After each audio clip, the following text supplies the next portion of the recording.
Good morning. So, we talked briefly in the sermon about those elusive millennials and the generation coming after now. I love how people are like, oh, those millennials in high school. Those aren't millennials. That's Gen Z now. Heck, even people coming out of college are Gen Z, right? And no, I'm not a big fan of the generational labels. I think a lot of times they're misguided and a little silly.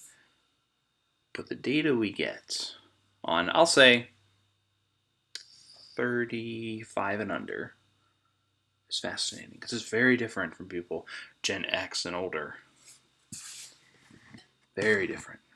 A lot of these people did not grow up in the church. I think the church is really good at recruiting our own. But what about the growing number of people who don't go to church? How can we be welcoming to them? Maybe that will include having to talk honestly about our not so glorious moments as the church. Perhaps that, it's one of those, did you personally cause an issue in their past? No, but we're a church together. I have a friend who was a lifelong atheist, grew up in a home that no church. Every experience he'd had with the church was not positive. Very judgmental, exclusionary. I'd say bigoted, to be honest. Very anti-LGBTQ. Why would you want to be part of that, right? Especially in our generations when we're seeing more values of how do I put this?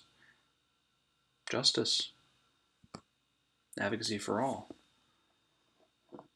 These generations are loving.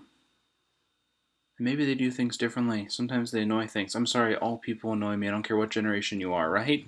Let's be real. Let's not listen to politics and the media about those generational stereotypes and how they can get under our skin and how they're not like us. I'm sorry, who does Christ call in these stories? Everyone. People that aren't in the chosen people. Sinners, tax collectors, Samaritans, Gentiles. Jews too. Jesus doesn't allow that to stop him. Why should we allow it to stop us? So, if we want to reach the next generation of people, we should actually try. Because what kind of outreach is it to say, hey, you want to come be part of our club that does things like your parents or grandparents did? It's not really a good sell. Hey, you want to... Our core values is being comfortable. Hey, but you're a generation that values justice. I think that'll go over really well. Hey, your generation is used to online platforms and different kinds of communication. But hey, let's gather in a room together and hear someone read a speech for 15 minutes. What are we doing? The world is changing, and the world has changed. The church needs to change with it. Not that we change our values, but we change how we're reaching hearts and minds. God is eternal. God's virtues are the same as they've always been. But how that message proclaimed has changed over time. I don't know why we pretend like they proclaimed Christ crucified and risen the same in 50 AD as they did in 900 AD and 2020. They don't. It's so different.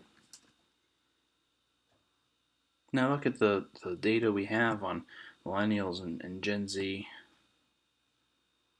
These are folks that want a church that practices what they preach. They see Jesus as a positive thing, by the way. But they see the church as a negative. Why have we allowed that to happen? What's the dissonance going on there?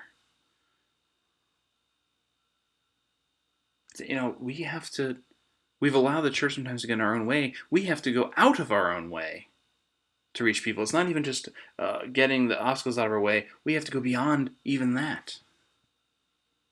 I mean, look at Paul at his time. He's traveling across the Mediterranean, risking death, writing, teaching, speaking, traveling in ways that the people would understand. He even says that in his letters. It's kind of pompous sounding, but he says, I'm speaking to you in a way you simpletons basically can understand. I mean, let's not say that, but the church has been here before. I don't know why we have this anxiety. Oh, we're in decline. We're doomed. We talk about the church has done this over and over and over again over history, up and down, up and down, up and down. We hit our stride. The world changed. We failed to change with it, and then we figure it out. It's not a mystery. And so, yeah, if we are intentional of welcoming in people of my generation and younger, our outreach should be designed for my generation and younger. I know it sounds simple, and in theory it is, but it does require us to do things differently. It requires us to learn. I know, it's like the last thing during COVID. I feel like I'm learning something new all the time. I get it. We can't do this process overnight, but maybe it's just learning what's important to younger people. Maybe it's just, I think that we're already doing a lot of this good stuff that these generations value. There are plenty of millennials in the ELCA, I can tell you that, and in leadership. Something drew them in, right? Besides God, right? We just need to tell the story better. Our packaging's been bad. There's nothing to it. The delicious chocolate of the good news, if you will, has always been the same, but the packaging has been from 1950. Or, in our case, maybe 1995.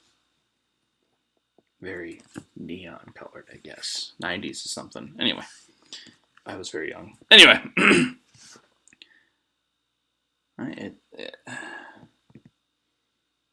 I can't tell you how many times I've been to a church during the coffee hour. Someone's talking about how the young people are this, that, and the other thing. It's like, I'm right here. What if we spoke positively and built up our young people? What if we chose to believe that the future is bright and not something to be worried about? What if we saw God in all these people and dared to do something differently from everybody else?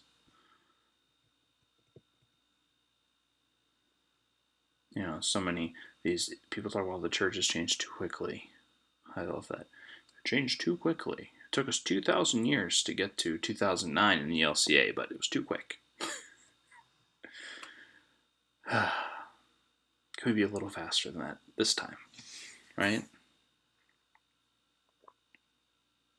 People are looking for goodness in the world. I don't care what generation you're a part of. Let's welcome into that. Let's show them what that's about. Let's give them the opportunity to be a part of it.